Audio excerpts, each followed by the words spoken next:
Oi pessoal, tudo bem? Estamos de volta aqui com nossos vídeos ligados à parte de análises térmicas, né? E a gente hoje vai estar fazendo uma verificação de tempo, né, de aquecimento de um fluido, né? Isso é bem interessante. Um fluido com volume de 2 litros, confinado em um recipiente, possui temperatura inicial de 30 graus Celsius. A capacidade térmica desse recipiente é de 450 joules, né, por grau Celsius.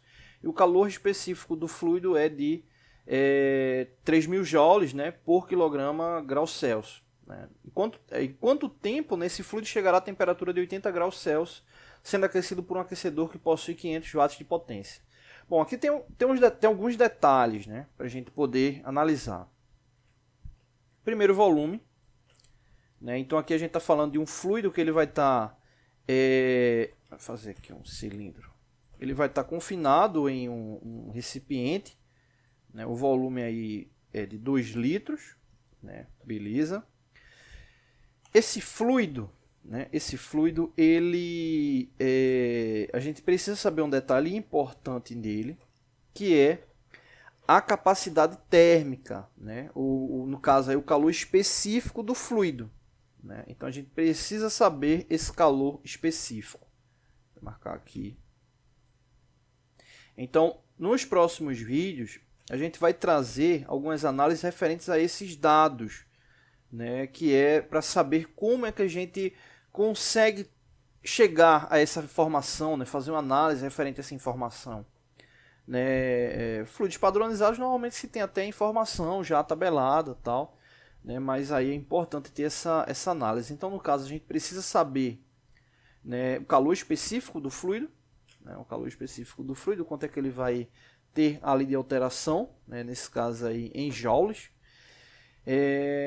E outro detalhe, né, é que esse fluido está em um recipiente, ou seja, ele está em contato com as paredes ali do recipiente. Então a gente precisa saber também a capacidade térmica referente a esse recipiente. Né, outro detalhe aí também que a gente precisa saber. E aí no caso, ele está com a temperatura inicial de 30 graus Celsius. A gente quer saber em quanto tempo ele vai chegar a 80 graus Celsius. Ou seja, utilizando lá um elemento térmico, né, que possui potência de 500 watts. Né.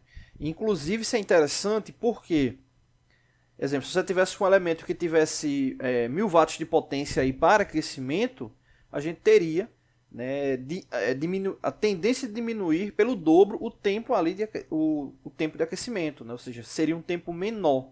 Né. Então, esse é um detalhe importante. Então, são essas características que a gente precisa. Né? Vamos dar uma analisada aí. Recipiente, como a gente já falou, né? Nesse caso aí, ele possui essa capacidade térmica. Né? O volume do fluido, como a gente já comentou. E no caso aí, a capacidade térmica do fluido, né? No caso aí, o calor específico dele. Né? Aí o elemento que vai estar, uma indicação, né, referente ao elemento que vai estar realizando aquecimento, né, com potência aí de 500 watts. Né. A gente precisa da temperatura inicial, precisa da temperatura final. Dito isso, esses são os dados que a gente vai falar, como eu já tinha comentado agora há pouco. E a gente vai montar com base em algumas características. Né. Primeiro, nesse caso, é encontrar o calor cedido pelo fluido. Isso é importantíssimo. Né? Então a gente vai ter essa fórmula para encontrar, né, esse calor cedido. Né? Vamos aqui só identificar o que cada um representa. Aqui nesse caso aqui é a referência no que diz respeito ao volume, né, o volume do fluido, nesse caso é 2 litros. Né? Aqui a gente tem a característica referente à capacidade térmica, né, aqui do fluido. E aqui a variação de temperatura inicial e temperatura final. Né? A gente precisa encontrar esse calor cedido, né? Fazer a análise, no caso é o calor cedido pelo fluido, e também fazer essa mesma análise com base no recipiente. Né? Só que no recipiente ele já está ali indicado, né? A indicação, né, de capacidade térmica dele, né, de 400 joules por grau Celsius. Né? Então ele já está na unidade aí padrão para análise. Né? Bom, dando continuidade aí ao cálculo, eu não coloquei as unidades, mas a unidade final ela vai ficar em joules, né? Ela vai ficar em joules, né? Então você vai ter 6.000 multiplicado por 50 vai dar 300.000 joules. Beleza. Dito isso, a gente precisa agora verificar a energia gasta com o recipiente, né? Nesse caso do recipiente, a fórmula, né, que a gente vai estar utilizando é ligado já ao calor ali identificado, né? Como ele já vai estar em contato com esse fluido, a gente não precisa estar fazendo análise de volume, porque o volume já está restrito ali ao fluido. E nesse caso aí a variação de temperatura, mesmo detalhe, né? Então aí já está 50, né, que é 80 menos 30, e a gente vai ter 450 multiplicado por 50. Nesse caso aí vai dar 22.500 joules, né? Então é a energia levando em consideração aí contato do fluido com recipiente. Então a gente precisa somar os dois, né? A do fluido bem maior, né? Levando em consideração a capacidade térmica, que é 3.000 joules. Então, no final, somando tudo, vai dar 322.500 joules, né? Referente à energia total aí do sistema. E aí vem um detalhe, né? Vamos lá, aqui a gente tem um cálculo referente à energia total aí dos dois elementos, beleza, no caso recipiente e fluido. Nesse caso referente à energia total, né, e a relação da potência que vai ser aplicada, né, a potência aplicada é o sistema, a gente tem aqui o seguinte, basicamente, deixa eu até dar um foco aqui. Como a relação da potência ela vai ser igual à energia dividida pela variação do tempo, potência igual a energia dividida pela variação do tempo, a gente já tem a potência que vai ser aplicada ao sistema, ou seja, a potência que vai estar em contato com o fluido que vai ser aquecido, né? Então por isso que a gente pode utilizar de fato ali, porque ela está em contato, ela está gerando essa potência específica. E no caso, a gente tem a energia total e está precisando do quê? Da variação do tempo, né? A gente está precisando da variação do tempo. Então, esse cálculo ele é muito usado tomando como referência já essa característica final, que é o quê? A energia que se tem de aplicação, o tempo e quanto é que eu preciso de uma determinada potência para chegar ao tempo, né? Então, normalmente eu já faço a indicação do tempo, que é para poder calcular a potência do que eu vou utilizar, do elemento que eu vou utilizar ali de aquecimento. No caso, aí a gente fez o inverso para poder dar mais embasamento, né?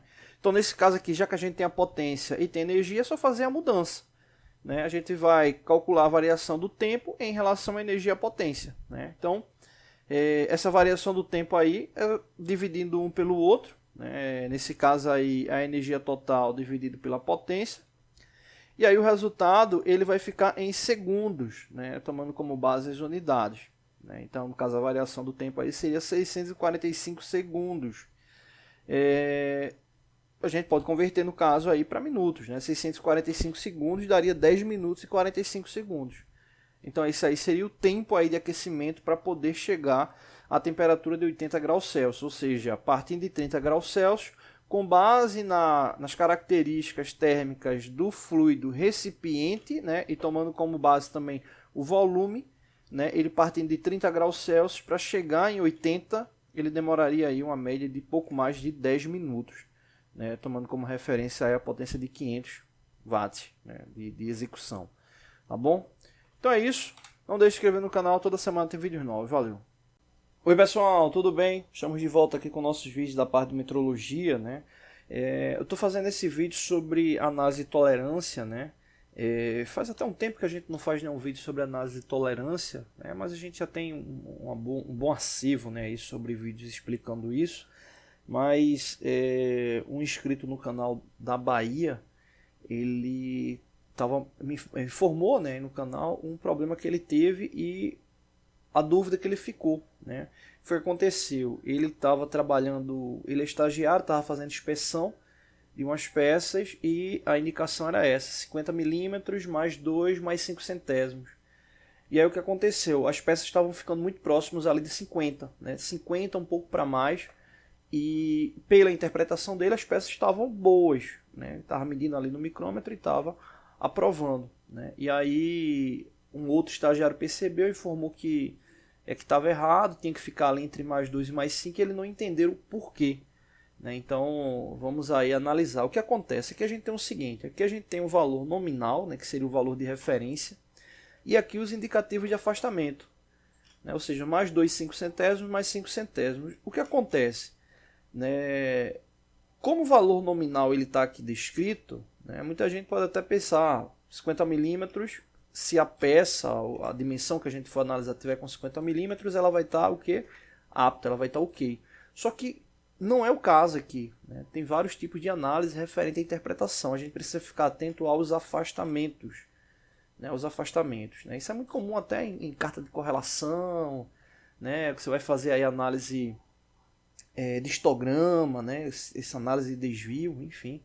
Então, esses afastamentos positivos, eles devem ser acrescidos ao valor nominal para que você tenha um intervalo específico, que nesse caso o intervalo específico seria a faixa apta para a medição, né? Ou seja, se a peça ela estiver dentro daquela faixa, significa que ela vai estar apta, né? Então você teria uma faixa útil, né? Ou seja, qualquer valor dentro daquela faixa útil ele está apto, e qualquer valor acima daquela faixa ou abaixo ele vai estar não apto, né? Ele não vai estar correto, né? Ele vai estar incorreto. Então o que acontece? Essa faixa ela tem um valor mínimo e tem um valor máximo, o valor máximo possível. Nesse caso aqui, o que é que acontece? O valor mínimo, eu vou pegar os 50 milímetros e somar com 2. Você diz, poxa, menor, eu estou somando. Isso muitas vezes causa dúvida. Mas eu falo menor em relação ao quê? Nesse caso, eu tenho que fazer a soma, né, dos afastamentos. São dois valores com sinais aí positivos, né? Então, tem 50 mais 2 centésimos, ou seja, vai dar 50,02. E tem 50 mais 5 centésimos, vai dar 50,05. Menor valor, 50,02, ou seja, o valor mínimo. Maior valor, 50,05. Então, nesse caso aqui, o valor mínimo seria 50,02, né? E o valor máximo, 50,05.